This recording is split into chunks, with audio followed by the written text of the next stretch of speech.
des actions ont été entreprises. Nous avons maîtrisé la situation à Kwamouth. Aujourd'hui, Kwamouth vit dans la paix. C'est quelques groupes de gens, ils se sont retranchés dans la profondeur. Nous sommes en train de nous organiser pour les traquer là où ils sont.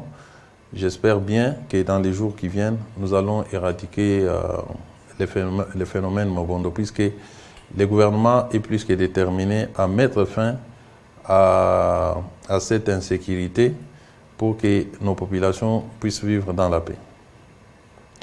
Voilà, monsieur le ministre. Voilà, monsieur le vice-premier ministre, merci pour vos mots introductifs. Nous aurons l'occasion de revenir sur les deux aspects que vous avez abordés, parce que la question de Kwamouth est une question essentielle.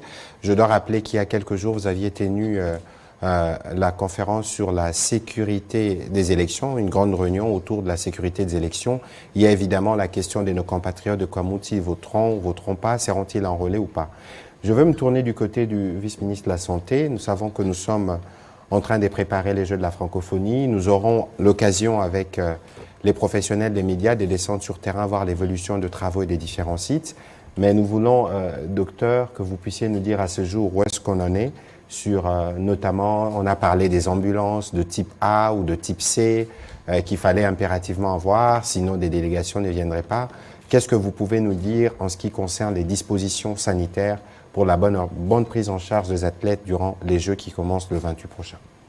Merci beaucoup pour la parole, monsieur le ministre. Je voudrais rassurer la communauté qu'au niveau du ministère de la Santé, toutes les dispositions sont prises et à ce jour, nous allons accueillir les Jeux avec une sécurité médicale. Vous avez suivi que les ambulances sont arrivées hier. Sur un total de 20, on a déjà reçu 16 de type A et localement, il y avait déjà des ambulances de type C qui pourront servir. Mais je voudrais aussi profiter de l'occasion pour expliquer aux gens, parce que les gens parlent de cette catégorisation d'ambulances sans peut-être comprendre de quoi il s'agit. Une ambulance de type A, c'est une ambulance qui assure un transport alité d'un malade, mais un malade qui ne va pas entrer en détresse respiratoire. Donc, les cas les plus simples. L'ambulance de type B, c'est l'ambulance qui va prendre un malade qui est un peu plus sévère, mais où on peut aussi réaliser des soins d'urgence, mais ce malade est un peu plus préoccupant.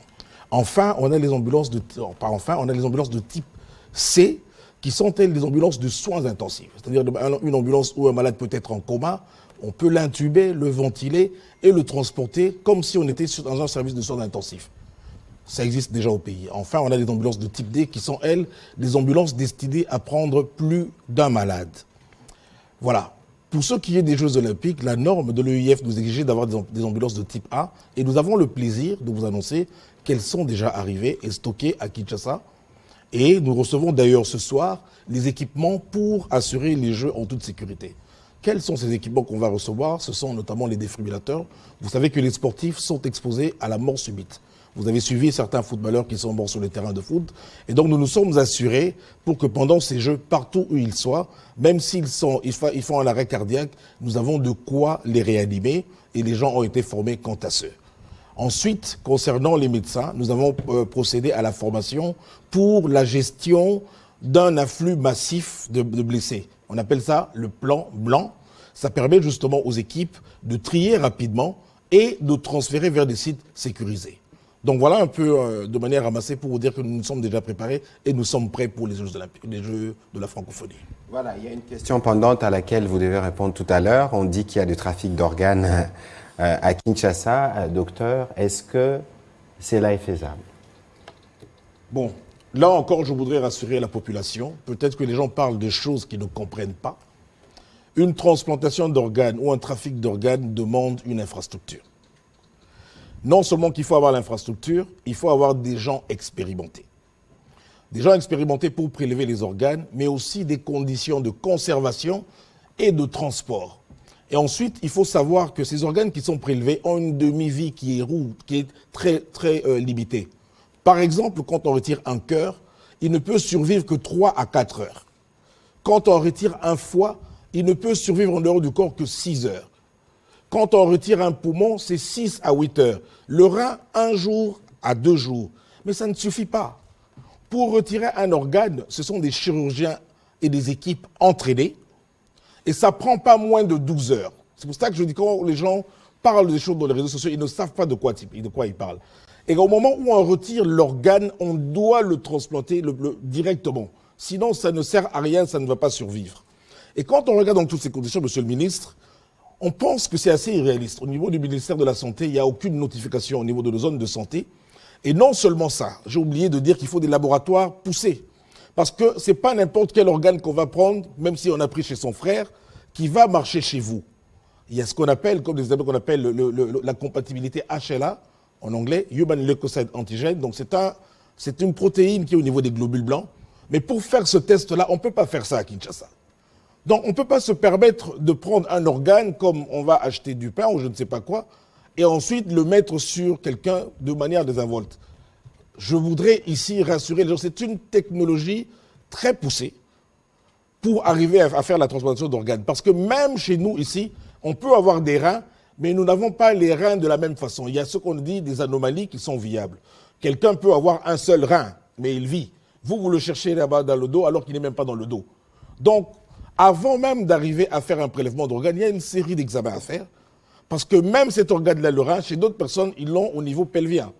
D'autres personnes n'ont qu'un seul rein. Donc vous allez faire une opération, vous ne savez même pas. Vous n'avez pas fait d'échographie, vous n'avez pas fait de scanner.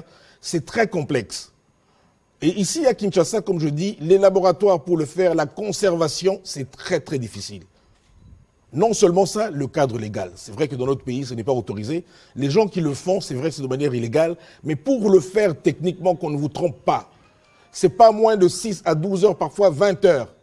Donc ce n'est pas quelqu'un qu'on a kidnappé à 6 heures et à 6h30, il vous dit « on m'a retiré un rein ». Ce n'est pas possible. Soyez rassurés quant à ce, nous n'avons ni l'expertise, ni le plateau technique pour arriver à faire ces transplantations aujourd'hui. Nous espérons les avoir avec l'avenir, mais ça demande des années et des années de formation.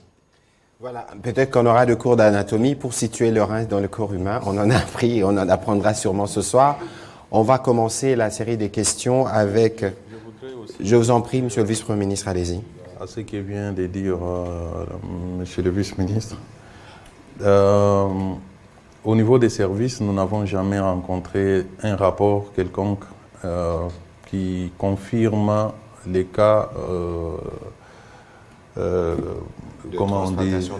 des transplantations ou de trafic d'organes, voilà, un réseau de trafic d'organes. Nous n'avons jamais reçu un tel cas et nous sommes à la recherche de cette information. Si cela s'est fait dans la ville de Kinshasa ou ailleurs, que les victimes se manifestent pour que nous puissions attester. Mais à ce jour, jamais nous avons reçu un tel cas. Ceux qui racontent, ils le disent peut-être pour le plaisir de le dire, mais les services, nous n'avons pas intérêt du tout à cacher des crimes qui seraient en train d'être commis sur notre sol, sinon nous serions complices. Donc, nous n'avons jamais enregistré un seul cas où on a amené une personne amputée d'un organe du corps. Voilà. Voilà, merci. On va commencer avec M. Grace Hamzaki de Radio Okapi.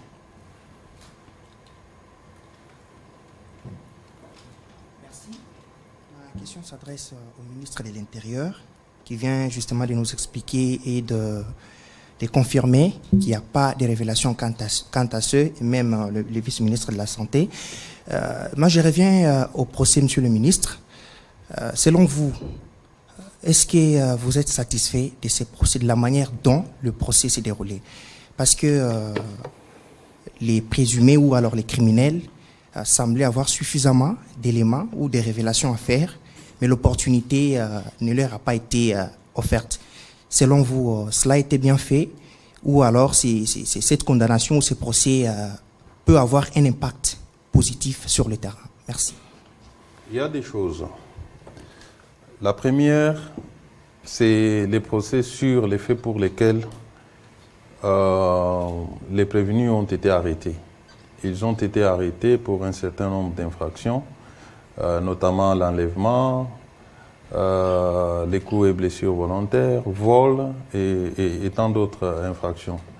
Mais il se peut qu'au cours du procès, que les criminels ou toute autre personne puisse apporter des faits nouveaux. Et lorsque des faits nouveaux sont apportés, c'est soit que les juges peuvent se saisir d'office de ces faits, ou alors le ministère public se saisit des faits, les approfondit, pour ensuite venir devant les juges et initier de nouvelles poursuites, soit contre la personne qui est passée aux aveux, ou contre les personnes dénoncées. Le procès tel qu'il s'est déroulé, les juges ou le tribunal s'est penché essentiellement sur les faits reconnus par les prévenus eux-mêmes et les a condamnés. Sur ce plan, je peux dire que je suis totalement satisfait de la manière dont le procès s'est déroulé. Moi, je dirais que je suis avocat, vous le savez, c'est les procès les plus faciles, plutôt, dans la mesure où les prévenus tous presque sont passés aux aveux. Et en droit, nous disons, la reine des preuves, c'est l'aveu. Lorsque quelqu'un vous dit, c'est moi qui ai tué, c'est moi qui ai kidnappé, c'est moi qui ai volé, on n'a pas cherché d'autres preuves au-delà de ces déclarations. Donc, je suis totalement satisfait du déroulé du procès. Alors, est-ce que s'il y a des révélations, cela veut-il dire qu'on va fermer les yeux? Je dis non. S'il y a des révélations, ces gens-là sont libres, même en étant en détention, de dénoncer toute autre personne qui a concouru à la commission des infractions pour lesquelles ils sont poursuivis. Voilà ce qu'il faut retenir de ces faits et de ces procès.